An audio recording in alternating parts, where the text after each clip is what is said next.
레위기 1장 5절에서 9절인데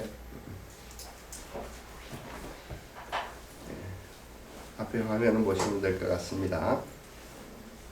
여러분과 제가 교독하겠습니다. 제가 먼저 읽습니다. 그런 다음에 제물을 가져온 사람은 거기 주 앞에서 그 수송아지를 잡아야 하고 아론의 혈통을 이어받은 제사장은 그 피를 받아다가 해막 어기 위에 있는 제단 둘레에 그 피를 뿌려야 한다.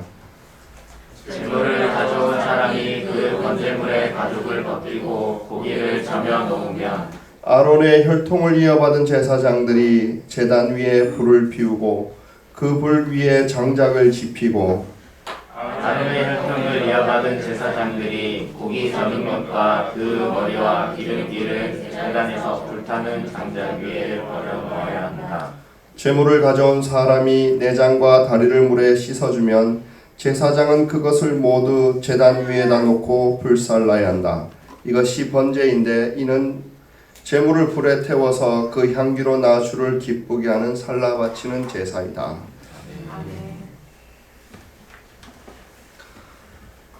제가 레위기 강의 그 예배에 대해서 여러분들에게 말씀을 드리고자 사실 준비했던 것은 정말 하나님 앞에서 좀 깨달음이 있었기 때문이었습니다. 그것은 꽤 오래전이었습니다. 한 지금으로부터 만 1년 반 이상이 된 것 같습니다. 그러면서 예배를 준비를 어떻게 해야 되나 고민하고 기도하다가 어떻게든 이제 작년에 들어서서 이제 무조건 하고 필요한 것들은 갖춰야겠다 해가지고 악기들을 모두 다 이렇게 사기 시작했었습니다. 그럼에도 그 예배는 참 드리기가 어려운 상황이었습니다. 작년부터 해서 코로나가 시작해서 영상으로 예배하기도 하고 사람들이 오지 못하기도 하고 밥도 못 먹기도 하고 그랬었습니다. 지금까지도 마찬가지죠. 그리고 예배에 대한 본격적인 강의가 작년 12월부터 예배에 대한 강의를 하기 시작했고 이제 번제만 가지고 아직까지도 이제 끝나지 않습니다. 그래서 여러분들이 좀 오해를 할 것 같아서 제가 이야기를 하는데 예배의 끝은 5대 제사가 다 다뤄져야 끝이 나고 사실 번제에는 제물이 잔인하게 죽는 모습이라든지 이런 것들 때문에 좀 부정적인 요소들이 있어서 예배란 이렇게 어렵고 힘들고 내가 죽어야 되고 나는 죄인이고 이런 것만 있는가 생각할지 모르지만 아닙니다. 그것이 아닙니다. 죽어져야 되는 이유도 있지만 사실 5대 제사가 마칠 때쯤 되면은 항상 예배는 축제입니다. 축제. 굉장한 축제입니다. 잔치죠, 잔치. 그래서 그걸 좀 기억하게 하고 싶고 또 하나 좀 변명하고 싶은 것은 번제는 제가 번제를 이렇게 길게 하는 이유가 있습니다. 왜냐하면 그 다음에 다룰 소제, 곡식 제사 때문입니다. 그래서 곡식 제사에 대한 예고편 내지 소개로 해갖고 잠깐만 설명을 드리고 이제 번제를 나누려고 합니다. 왜 제가 소제를 겨냥하고 있는가? 어린이 여러분, 번제를 헬라어로 뭐라 그랬죠? 올라. 몰라? 올라. 올라 뜻은 뭐라고요? 올라가다. 예, 올라가다. 정확하죠. 헬라어를 다 알고 있지 않습니까? 어른들은 다 모르실 텐데 올라 그럽니다. 올라. 그러면은 곡식 제사, 즉 소제는 헬라어로 뭐라고 할까요? 소라? 소라가 민하 그럽니다. 민하 그 뜻은 뭐냐면은 그 뜻이 조공이란 뜻과 같습니다. 조공, 곡식 제사. 조공이 여러분 뭡니까?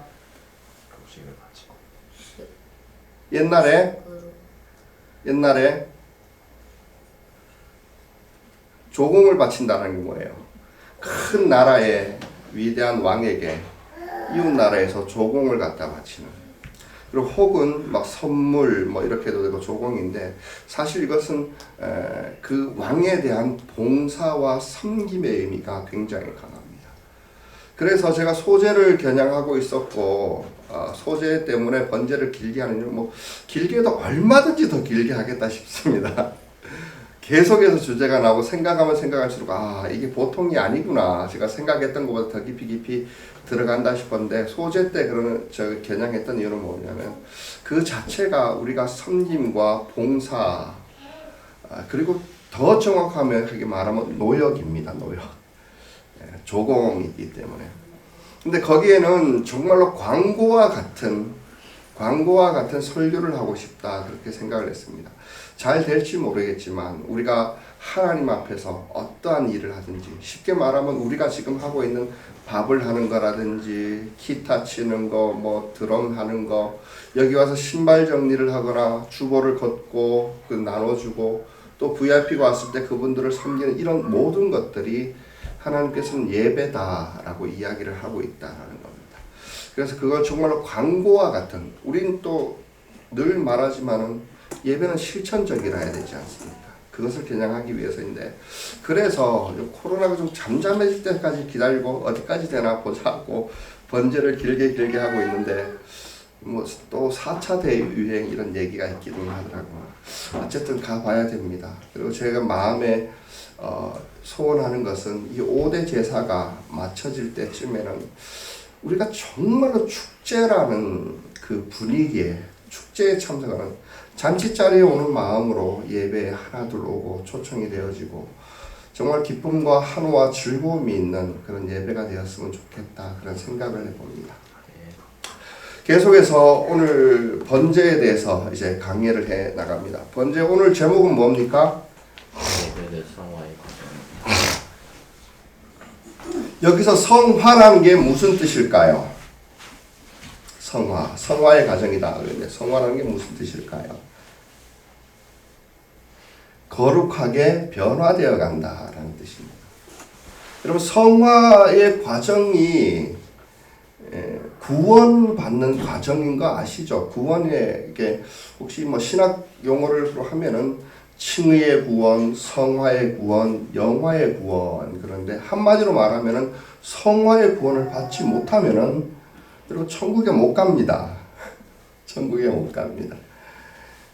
그런다고 우리가 뭐 성화가 되어진다고 해서 거룩해질 수 있느냐? 절대로 그럴 수도 없죠. 그것은 하나님이 하신 일입니다. 그래서 이 예배에 관해서 자세히 살펴보게 되면 성화의 과정이 있습니다. 우리는 지금도 점점점 이 성화의 과정 가운데 있는 겁니다. 많은 사람들이 성화의 과정을 배제한 채 칭의의 구원, 예수 믿으면 구원받습니다. 이건 과거에 구원받은 이거 하나로 다라고 이야기할 때 그 삶이 굉장히 피폐해집니다. 그리고 그런 신앙은 이단들이 하는, 특히 구원파가 하는 이야기입니다. 우리에겐 성화의 과정이 있습니다. 뭐냐면은 이렇게 생각하시면 됩니다. 우리의 삶의 부분에서 오늘은 예배가 조금 더 달라지고 내일은 직장 생활하고 나서 직장 생활하면서 좀 불편했던 관계가 조금씩 회복되어지고 집에 돌아가고 나서 아이들과의 관계가 회복되어지고 내게 무너지고 아픔의 영역, 상처의 영역들이 하나둘씩 변화되어지는 이 과정이 바로 성화의 과정이고 그것은 우리 인생 여정 가운데 하나님 앞으로 걸어가는 한 걸음 한 걸음이 되는 것입니다. 그렇기 때문에 우리의 구원은 이미 이루어졌으나 아직 완성되지 않은 단계에 있다는 겁니다. 성화의 과정 이렇게 길 필요는 없습니다만 뭐 길게 제가 설명을 했는데 이게 바로 성화입니다. 한마디로 하나님 우리를 부르실 때 이렇게 불렀습니다. 아브라함을 부를 때도 그랬고 우리 성도들을 부를 때 내가 거룩하니 너희도 거룩해라. 내게 온나 만나자. 그러려면 어떻게 해야 된다는 얘기입니까? 나와 같은 모습으로 내가 거룩한 자리에 있으니 너도 거룩함으로 나오는다. 이렇게 이야기를 하는 것입니다. 많은 사람들이 하나님을 만난다라는 것이 자신의 거룩함을 전혀 배제시켜 놔놓고 하나님을 이 땅으로 끌어내어서 하나님을 나처럼 만들어서 내 욕망의 도구로 만들어서 내가 하나님을 만났다 한다면은 여러분 그건 무당들이 하는 짓입니다. 하나님은 거룩하니 우리가 거룩해져야 됩니다. 한 걸음 한 걸음 나아가는 순간마다 우리의 삶은 성화의 과정이자 거룩의 과정이라 합니다. 이것이 바로 예배, 특히 번제에 그대로 녹아져 있습니다. 그래서 번제를 자세히 살펴보게 되면은 우리가 어떻게 거룩해지게 되는가, 어떻게 예수 그리스도를 닮아가는가, 어떻게 하나님 앞에 변화되어지는가, 이것들이 있습니다. 여러분, 우리의 삶이 변화되어지지 않는다라는 것은 사실 예배가 잘못되었기 때문이라는 것을 아셔야 됩니다. 여러분의 노력이 부족해서도 아니고, 여러분 지식이 부족해서도 아니고, 예배가 본질적으로 잘못되면 삶이 변화되어지지 않기 때문입니다. 왜냐하면 예배에는 성화의 과정이 녹아져 있고 나타나 있고 예배를 통해서 그렇게 되어지기 때문인 것입니다. 그렇기 때문에 예배라는 행위가 왜 삶을 변화시키냐라고 했을 때, 여러분 예배가 이상하지 않습니까? 좀 예배 드리고 싶어요, 드리기 싫어요, 어린이 여러분? 정직하게 얘기해 보세요. 예배 드리고 싶어요, 드리기 싫어요? 그렇죠? 드리기 싫죠. 목사님도 그렇습니다. 정직한 단입니다. 차라리 예배 끝나고, 아까 전에 민지한테 전화할 때 그러잖아요. 예배는 안 되겠으면 이따 오후에 올래? 오후에 만나는 게 괜찮은데 예배 때 만나는 건 별로 싫죠. 네, 어른 여러분, 어린이처럼 솔직하게 얘기해 봅시다. 예배가 불편합니까? 좋습니까? 정직하게 대답해 봅시다. 예배는 불편합니다. 힘듭니다. 어렵습니다. 예배가 좋아서 온다고 그랬던 사람은 둘 중에 하나입니다. 아주 하나님을 사랑하시든지 아니면은 아직 예배를 뭔지 모르고 있는 사람입니다. 왜 예배가 삶을 변화시키냐 했을 때, 여러분 예배라는 행위 그 자체는 타락한 본성을 거역하는 겁니다. 레위기의 번제의 본질이 그거잖아요. 우리가 지금까지 얘기했던 대로 인간의 타락한 본성을 그 자리에서 죽음을 선언하고 하나님 앞에 한 걸음씩 나아가는 겁니다. 그렇기 때문에 예배 드리는 행위 하나하나는 모든 순간마다 자기 본성을 거역을 해야 됩니다. 특히 악한 본성이 깨뜨려지고 부서지는 자리인 것입니다. 그 자리가 어떻게 편할 수만 있겠습니까? 그러나 나아가 결과는 어떻게 되겠습니까? 계속해서 자기 본성과 싸우고 자기 본성이 깨뜨려지고 부서지는 자리에 있는데 그분의 삶이 어떻게 변하지 않고 예배 드리고 나서 아무 일도 없었다라고 이야기할 수가 있겠습니까? 불가능합니다. 여러분 사람의 본성은, 타락한 본성은 내가 하나님이 되려는 본성을 가지고 있습니다. 여러분 이것이 굉장히 중요하니까 마음에 항상 가지고 계셔야 됩니다. 나는 아니야 라고 생각하지 마십시오. 이것은 본능 그 자체입니다. 모든 사람은 하나님이 되고 싶어 합니다. 하나님이 되고 싶었고 되려고 노력을 했습니다. 그렇기 때문에 스스로 높아지려고 하고 있고 자신이 할 수 없는 일들과 이룰 수 없는 일들을 꿈꾸고 희망합니다. 그것이 크면은 위대한 사람이냐, 거기서 성취를 좀 더 많으면 내가 대단한 것을 했느냐, 누가 누구보다 낫다라고 평가하게 되어 있습니다. 그러나 그 안에는 하나님을 인정하는 행위가 없습니다. 예배란 그 반대입니다. 하나님 앞에 엎드려 절하는 것이고 당신의 성취를 찬양하는 것이지 나의 성취를 높이는 것 아닙니다. 예배자는 그렇기 때문에 낮고 낮은 것에 있는 것입니다. 낮고 낮다는 것 자체는 여러분 성경을 자세히 보게 되면 어떻게 자신을 낮출 수 있을까요? 하나님을 높이는 수밖에 없습니다. 그것이 인간의 본질입니다. 그렇게 자기의 본성을 거스르고 거스르면서 날마다 예배 가운데 자기 자아의 죽음을 선언하는 것. 그렇기 때문에 자신이 달라지고 우리의 삶이 변화되어지게 됩니다. 그 결과가 우리에겐 행복으로 다가오게 될 것입니다. 많은 사람들이 자신의 욕망과 그 꿈과 할 수 있다라는 그 의지를 꺾지 못하기 때문에 근심과 걱정에 빠지고 안 될 것 같은 불안함에 빠진다는 걸 알고 계십니까?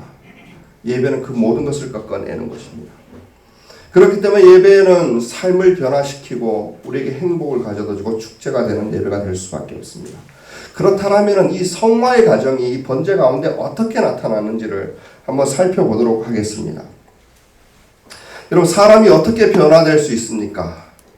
자기 본성을 거스러서 거룩하신 하나님 앞으로 한 걸음씩 다가설 수 있습니다. 우리가 어떻게 성도라고 부름을 받을 수 있고 우리가 왜 삶이 변화되어져야 하는가? 여러분, 성도라는 게 무슨 뜻인지는 알고 계시죠? 성도는 복수고 단수가 뭡니까? 예? 성부? 성인? 예, 성인 비슷하네요. 단수라고 하면은 성자입니다. 성경은 여러분들을 성자라고 그래요. 여러분, 성자 그러면 뭐 옛날에 중세시대 때 수도사들만 이야기하는지 모르지만 성경은 우리들을 보면서 성자라고 그럽니다. 거룩한 사람. 멋지지 않습니까? 여러분, 그렇게 될 수 있습니다. 이 번제를 자세히 살펴보고 그에 대해서 우리가 삶의 실천을 하고 기도하고 하나님 앞에 다가서면 그렇게 될 것 같습니다. 첫 번째로 우리가 이 성화의 과정을 번제에서 어떻게 나타나고 있는가? 첫 번째로 말씀의 관점에서 자신을 바라보는 것이 필요하다라는 것입니다. 말씀의 관점에서 자기 주관을 내려놓고 말씀의 관점에서 자기를 바라보는 것입니다. 번제를 자세히 살펴보면 그 전에 4절까지 말했던 것이 무엇이었냐면은 먼저 제물을 가져오고 나서 안수를 한다고 그랬죠. 송아지든 양이든 비둘기는 안수가 없습니다. 기록이 안 돼 있었는데 그 과정은 있을 겁니다. 워낙 작아서 뭐 비둘기 머리에. 근데 과정이 굉장히 중요한데 그래야만 이것을 속죄의 제물로 받는다라고 하고 안수가 필수 요소로 들어가는데 이 안수의 의미를 제가 여러 번 말씀을 드렸습니다. 무슨 의미라고 했죠? 안수가? 네, 동리를 시라고 했죠. 안수를 함으로 말미암아 그때부터는 이 제물을 바라볼 때 제물을 나로 본다라는 겁니다. 나로 본다라는 겁니다. 그런데 그러고 나서 바로 하나님께서 말씀을 5절에 이렇게 시작을 합니다. 5절 첫 부분을 우리 같이 한번 읽어보겠습니다. 1장 5절입니다.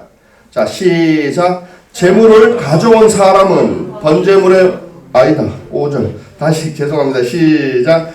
그런 다음에 제물을 가져온 사람은 거기 주 앞에서 그 수송아지를 잡아야 하고, 여기까지입니다. 제물을 가져온 사람이라는 예배자를 말하는 거죠. 이 예배자가 안수를 4절에서 안수를 하고 제물을 가져온 사람은 그 제물을 가져온 사람은 거기 어디 앞에서요? 주 앞에서. 그리고 제물을 보고 제물을 잡아야 하고. 여러분, 딱 보면은 이 예배하는 자의 시점이 달라져 있죠. 만약에 제물이 동일시가 되어 있다 그러면 어떤 시점입니까? 지금까지는 내가 나였습니다. 자기 생각과 자기 주관, 자기 나름의 삶의 방식과 자기 나름의 뜻으로 가지고 살아왔던 그 생각, 가치관, 세계관을 가지고 예배 앞으로 나와서 이제 그 제물에다가 안수를 함으로 그 제물을 바라보는데 하나님 앞에서 제물을 보고 있다라는 관점으로 변합니다. 하나님 앞에서 말씀으로 여러분 스스로를 바라보신 적이 있으십니까? 지금까지 우리가 우리의 행위와 삶을 바라보고 내 생각을 진단하게 될 때 여러분 가장 크게 작용했던 관점이 어디였습니까? 왜 여기에서 하나님은 주변에 관중들, 그 예배를 바라보는 수많은 다른 성도들 내지는 다른 사람들 혹은 다른 관점을 얘기하지 않고 주 앞에서 이렇게 이야기를 했을까요? 세상이 정말로 미쳐 돌아가고 있을 때 것 같은 정말 상식 밖의 일이 일어날 때 어떻게 돌아가고 있는지 아십니까? 정말로 한심스러운 게 누가 보기에 사람에게 이렇게 비춰줘야 되니 어떤 사람이 나를 이렇게 볼까봐 필요 없는 게 아니에요. 필요 없는 게 아니에요. 그러나 정말로 진리와 말씀 앞에서 자신을 한 번쯤 바라보지 않는 한은 뭐가 진리인지 어떻게 합니까? 세상 유행이 이런데, 세상 소리가 이런데, 이 세상의 뉴스와 이슈들이 이런데 거기에서 나만 바라보고 있는 겁니다. 여러분, 그렇기 때문에 세상 모두는요, 이제는 절대 진리가 없대요. 여러분, 세상에 진리가 없습니까? 여러분, 진리가 없다라는 말이 무슨 말인지 알고 계십니까? 모든 학문의 기초가 되는 철학이 그 목적이 뭡니까? 진선미에 대한 추구입니다. 무엇이 진리냐?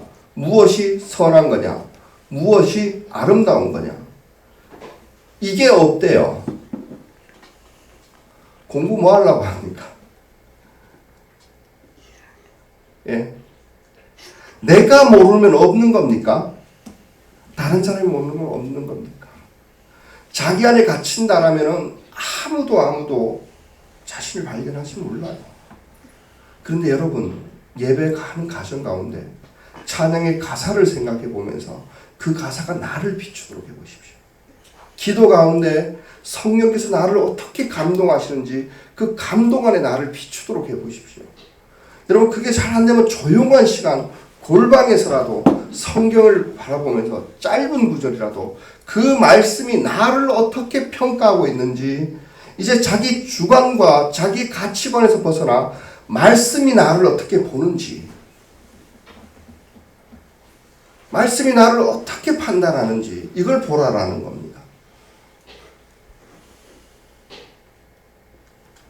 예수님이 이 땅에 오셨을 때, 진리이신 이 땅에 오셨을 때 이런 표현이 있습니다. 그가 빛인 고로, 생명의 삶 하는 분들은 읽었겠죠. 그가 빛인 고로 사람들이 그를 싫어했다. 왜 그럴까요? 왜 그럴까요? 빛이 비춰요. 어둠인 고로 그를 싫어했다라고 해요. 내가 드러나는 거예요. 나를 알게 되는 거예요. 나의 새로운 모습이 발견돼요. 나의 진짜 모습이, 나의 내면이 알아지게 되는 거예요. 말씀 앞에서. 그러니 숨어요. 그러니 자기를 가려요. 자기 재산으로 가리기도 하고, 권력으로, 위치로, 사회적 성공으로. 그리고 가면을 쓰고 나는 아닌 척 하지만은 그 속에서 아파하고 힘들어하고 괴로워하고 절망하고 있는 자신의 모습. 그것이 드러나면 모든 사람이 나를 어떻게 생각할까? 나를 버리진 않을까 하는 염려와 근심에 쌓여서 말씀 앞에 자신을 노출하지 못합니다. 근데 예배는, 하나님은 이것이더라. 저는 요즘에 참 예수 믿는 사람은 아이들 훈육이 편하다라는 것을 이제는 알게 되었습니다. 왜일까요? 이걸 가르쳐주면 얘네들이 악용할까 봐 그런데, 예전에는 야단을 치니까 내가 은혜 보고 100점 맞으라고 그랬어요. 끝까지 노력하라고 했어요. 그랬더니 건이가 하는 말이, 아빠 점수는 어땠냐?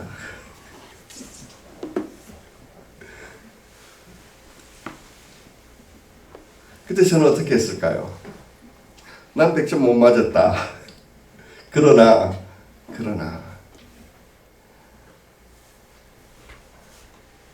하나님이 네 속에 있고 무엇이 옳은가 했을 때 지금 상황에서는 100점 맞아야 된다 그랬어요.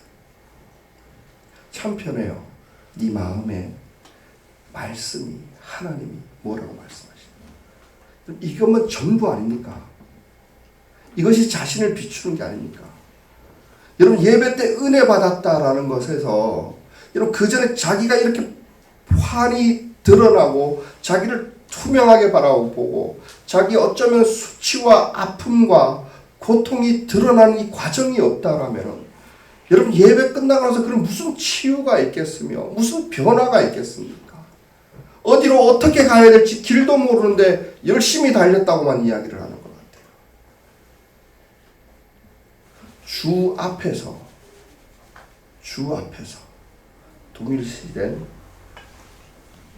재물을 바라봅니다. 여러분, 많은 사람들의 병은 뭐냐면은 주관이 뚜렷한 거 좋은 것 같습니까? 모르겠습니다. 어느 정도는 뭐 자존심이 있어야 된다 이야기도 하지만 뭐 어디다 갖다 쓰려고 그게 필요한지 모르겠습니다. 그리스도인의 자존심은 그런 것은 아닌 것 같습니다. 주관이 뚜렷하면 잘할 것 같습니까? 철저하게 자기를 사랑하는 사람이 세상을 유익해 하는 거 봤습니까? 아니에요. 오히려 예수님 말씀처럼 자기를 부인하는 데서. 여러분, 말씀 앞에 자신을 비추는 시간입니다. 하나님 앞에 서 보는 시간입니다. 그것은 어쩌면 부끄러움이 드러나는 시간이고 고통이 드러나는 시간일 수 있고 자기 실제의 자아가 무엇인지 알아지는 시간이기도 합니다. 여러분, 그리스도인이 참 편하고 좋은 이유는 뭐냐면은 여러분도 죄인이듯이 나도 거기서 거기에요. 참 이렇게 생각하니까 편해요.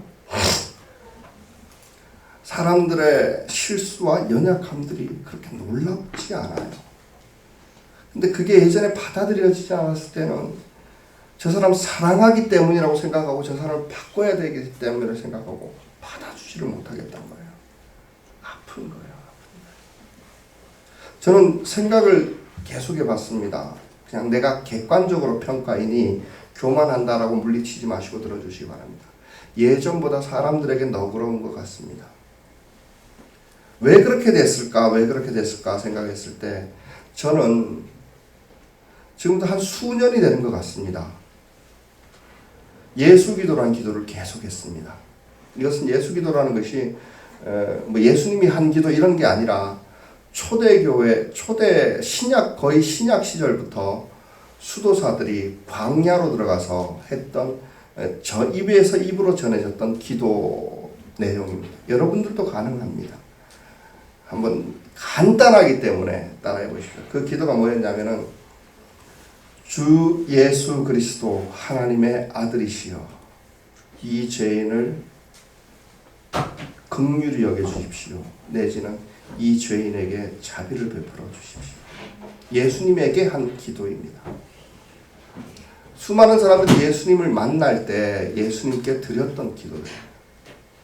근데 아마 외치는 걸로 수만 번이 되지 않을까 싶습니다. 저는 영적으로 곤고해질 때, 힘들어질 때, 문제가 있을 때, 아픔이 있을 때 그때는 기도가 안 되잖아요. 그럴 때마다 이것을 계속해서 반복합니다. 주 예수 그리스도 하나님의 아들이시여 이 죄인에게 자비를 베풀어 주소서. 근데 그거예요. 그거 외에 다른 기도가 뭐가 있을까요? 나에게 자비를 베풀어 달라. 지금까지 너무 높아진 마음에 나로서는 이 정도 성취는 했어야 되고 나로서는 이만큼 했어야 되고 남 부끄럽지 않을 만큼은 됐어야 된다고 생각했는데 아니요. 그거보다 훨씬 더 비참한 자아를 발견합니다. 내가 하나님께 구할 것은 이거를 해야 되고 저거를 해야 되고 이거를 갖춰야 되는 이런 것들이 아니라 본질적으로 당신이 모든 것이고 당신에게 자비를 구하는 것뿐이었다. 이것을 나에게 적용하고 계속해서 구했더니 다른 사람이 받아들여지기가 쉬워요. 별로 시기하는 사람이 생기지 않고요. 별로 미워할 사람이 생기지 않고 그리고 또 별로 부러워할 사람이 생기지 않습니다. 제가 왜 예수 기도 이렇게 나갔는지 모르지만은 여러분 자신에게 갇혀 있으면 안 됩니다. 철저하게 자신을 갖춰서 계속해서 그 껍질을 강하게 하면서 자신을 방어합니다. 그래서 나는 그런 척해야만 되고 내 본질은 가려져야만 나는 안전하다 이렇게 생각하지만 여러분 예배 때 선포되어지는 말씀은 반드시 여러분들의 심령과 골수를 찔러 쪼개며 들어갑니다. 날선 검과 같다라고 이야기해요. 말씀은 여러분들의 폐부를 다 꿰뚫고 들어간다고 그럽니다. 그래져야만 하나님께 드려질 수가 있습니다. 그래져야만 여러분들의 삶이 하나님 앞으로 나아가기 위해서 성화의 과정을 겪어갈 수가 있는 것입니다.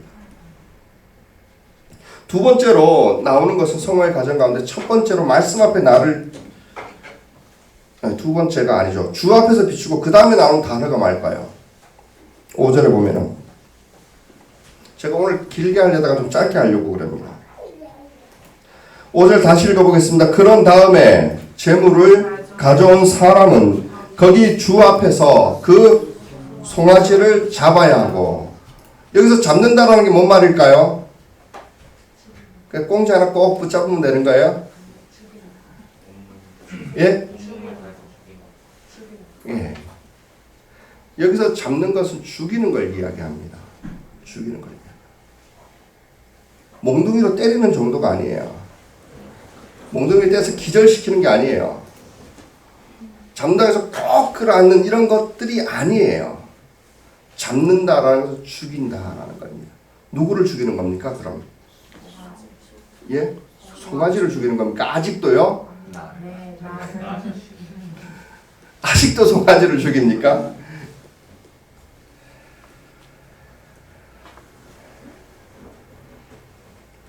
자기를 죽이는 겁니다. 자기를 죽이는 겁니다. 어떤 자기일까요? 말씀 앞에 비추어졌던, 말씀 앞에 환하게 드러났던 그 자아입니다. 말씀 앞에 비추어졌던 객관적인 말씀이 보는 나, 그 자아가 왜 죽어야 됩니까? 왜 죽어야 됩니까? 그 자아로는 절대로 하나님 앞에 설 수가 없습니다. 여러분 그렇게 잘났습니까? 예? 그래서 하나님 앞에 냉큼냉큼 성큼성큼 갈 수 있을까요? 하나님은, 그 말씀은 우리의 심령과 골수를 찔러 쪼개낼 만큼 우리 영혼의 본질까지 파고 들어갑니다. 그것을 그 눈으로, 그 말씀으로 꿰뚫어 보시는 하나님 앞에 담대하게 걸어갈 수 있으면 좋겠습니다. 저도. 그것이 가능한 사람이 있을까요? 불가능합니다. 죽어야만 됩니다. 그 자리에서 죽어야만 됩니다.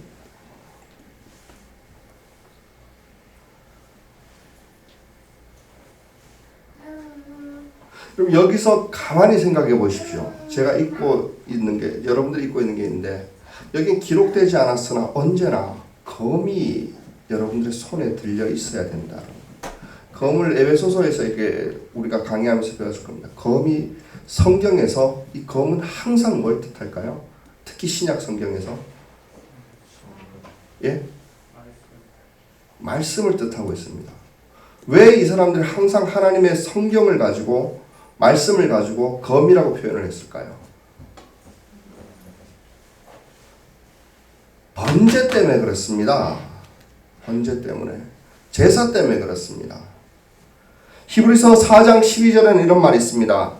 하나님의 말씀은 살아있고 활력이 있어 좌우의 날선 어떤 검보다도 예리하여 혼과 영과 및 관절과 골수를 찔러 쪼개기까지 하며 또 마음과 마음의 생각과 뜻을 판단합니다. 말씀 앞에 비춘다라는 게 바로 이겁니다. 또 마음의 생각과 뜻을 판단합니다. 우리의 판단의 기준은 항상 무엇이었을까요? 무엇이었을까요? 모든 사람마다 다 다르죠. 왜요? 그것을 가치관이라고 그럽니다. 가치.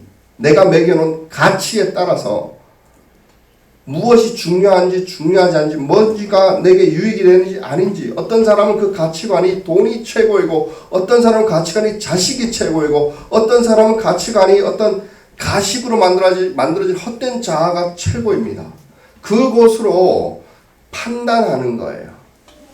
그러나 이제부터 말씀이 비춘다는 것은 그것으로 나를 판단하게 하는 거예요. 내 생각을 판단을 하는 거예요. 뜻을 판단하는 거예요. 그것이 무엇이냐면 말씀의 칼이라는 거예요. 말씀의 검이다라는 겁니다. 항상 성경은 말씀을 신약 성경은 이 칼을 가지고 검을 가지고 하나님의 말씀을 비유합니다. 요한계시록 1장 16절에는 또 이렇게 됩니다. 그의 오른손에 7뼈리 있고 그의 입에서 좌우에 날선 검이 나오고. 입에서 날선 검이 나오는 게 이게 뭘 뜻일까요? 예수님을 그의 그라는 것은 예수님인데 말씀이라는 거예요. 말씀 역할은 우리에게 검과 같은 역할을 하는 거예요. 우리는 항상 이 검을 들고 어떻게 했습니까? 남을 난도질하잖아요. 남을. 내가 이만큼 알아. 내가 생각에 너는 이래. 야, 너는 이게 좀 안 돼. 자식을 난도질하고 있어. 가장 먼저 나를. 내 영혼 깊이까지 이렇게 합니다. 그렇게 되어졌을 때 어떻게 될까요? 여러분, 회개라는 말이 무슨 말인지 알고 계시죠? 회개가 뭘까요? 회개는 원어적으로 직역하면은 이거 생명의 삶을 할 거 다 하네. 직역하면 더불어 말한다예요. 쉽게 말하면 하나님과 더불어 말하는 거예요. 하나님이 어떤 말을 하면 된다는 게 뭐죠? 말씀을 그대로 이야기하는 거예요. 그대로 이야기하는 그 자체가 뭘까요? 그게 말씀이 내 고백이 된다는 것 자체가 뭘까요? 검으로 나를 들여다보는 거예요. 나를 해체시키는 겁니다. 내 사상과 가치관들, 내 스타일들을 다 찔러 쪼개는 겁니다. 그게 뭘까요? 그 행위가 바로 죽음입니다. 성경이 말하는 죽음. 여기서 재물을 잡는다라는 뜻이 바로 그겁니다. 말씀을 가지고. 여기 말씀은 그 재물을 죽일 뿐만 아니라 완벽하게 자기의 신의 모양을 이제 더 이상 송아지라고 할 수 없을 정도의 모양이 나오게 만듭니다. 어느 정도일까요? 껍다구가 다 가죽을 다 벗겨냅니다. 각을 뜬다라고 여기는 이렇게 그 6절에 보면은 고기를 점여 넣는다 그런데 이게 너무 좋은 말로 표현이 되어 있습니다. 개혁 성경은 각을 뜬다. 원어적인 뜻은 조각 다 부시는 해체를 시키는 이게 자기 죽음입니다. 여러분 몽둥이로 기절시키는 정도가 아닙니다. 송아지 모습이 송아지 모습 그대로 남아있는 게 아닙니다. 예전에 어떻게 비슷한 구석이 있는 게 아닙니다. 수많은 종교들이 나는 다른 종교를 믿을 수 없는 이유가 기독교에서 말하는 이 사상 때문에 그렇습니다. 불교는 어떻게 해서 구원을 얻습니까? 불교에 구원이 있습니다. 어떻게 해서 구원을 얻습니까? 깨달음. 예, 그것도 맞죠. 적선이라고 그럽니다. 적선. 적선이 무슨 말이죠? 예, 선을 계속해서 적음을 내는 거예요. 적음을. 그렇게 해서 하나님 앞에 설 수 있죠. 그런데 나는 안 됩니다. 그래서 열반에 이르려면 어느 정도 되면 열반에 이를까요? 억겁이 지나가야 된대요. 억겁이 어느 정도의 길인지 아십니까? 내가 불교 강의를 이렇게 하면 안 되는데 요것만 설명해요. 억겁이라는 것은 인왕산에 큰 바위가 있습니다. 거기에 1000년에 한 번씩 석가모니께서 내려오셔서 설교를 하십니다. 그러다 옷깃이 그 바위에 살짝 한번 스치면 아주 미세하게 조금 딸른대요. 1000년에 한 번씩.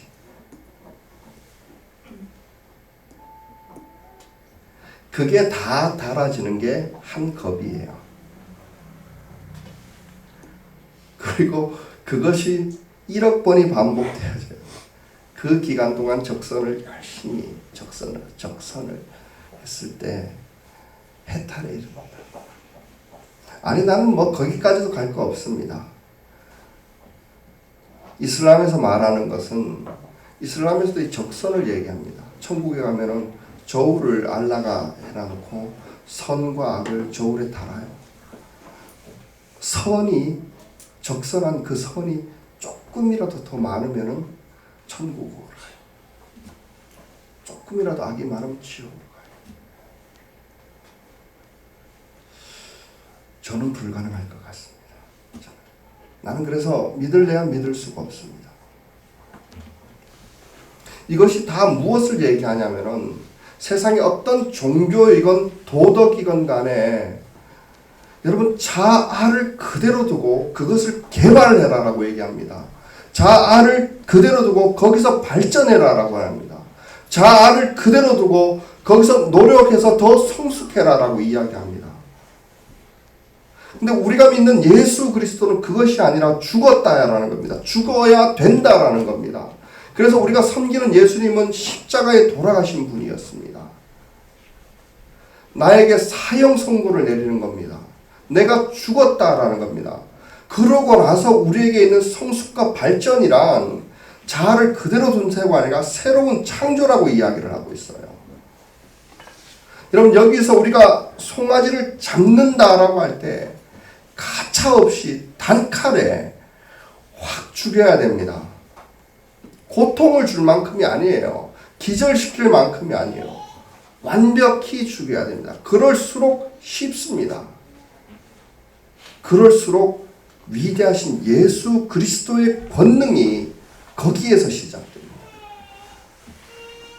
여러분 그런 사람들이 진정한 성자가 되어주고 그런 사람들이 진짜 변화가 되어진 사람인데 그 사람들은 절대로 자랑하지 않습니다. 그럴래야 그럴 수가 없습니다. 그 어떤 가식으로도 자기를 포장할 수가 없습니다. 왜요? 죽었는데요.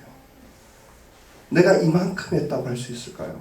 이만큼 발전했다고 할 수 있을까요? 노력했다라고 말이 될 것 같습니까? 죽었는데요. 나는 천국에서 그 성도들의 24장로들의 심정이 지금도 이해가 갑니다. 하나님이 잘했다고 면류관들을 덮어주면은 그들은 그 면류관을 벗어서 어린 양의 발 앞에 둔다. 내가 어떻게 이걸 받을 수 있느냐는 거예요. 나는 죽었다라는 거예요. 내 노력은 그 죽음에서 생겨난 새로운 예수 그리스도와 하나 된 그 삶이었다라는 거예요. 이게 성화라는 겁니다. 여러분 그러나 이 죽음은 간단하지 않습니다. 단칼에 한 번에 죽지 않습니다. 누군가 그랬죠. 저도 정말로 동의를 하는데 헛된 자아의 부활은 예수 그리스도의 부활보다 훨씬 더 힘이 있다 이렇게 얘기합니다. 계속 살아납니다. 그래서 사도 바울은 계속해서 나는 날마다 죽노라 날마다 죽노라 이렇게 외치기도 했었습니다. 사도 바울의 고백입니다. 형제 자매 여러분 나는 감히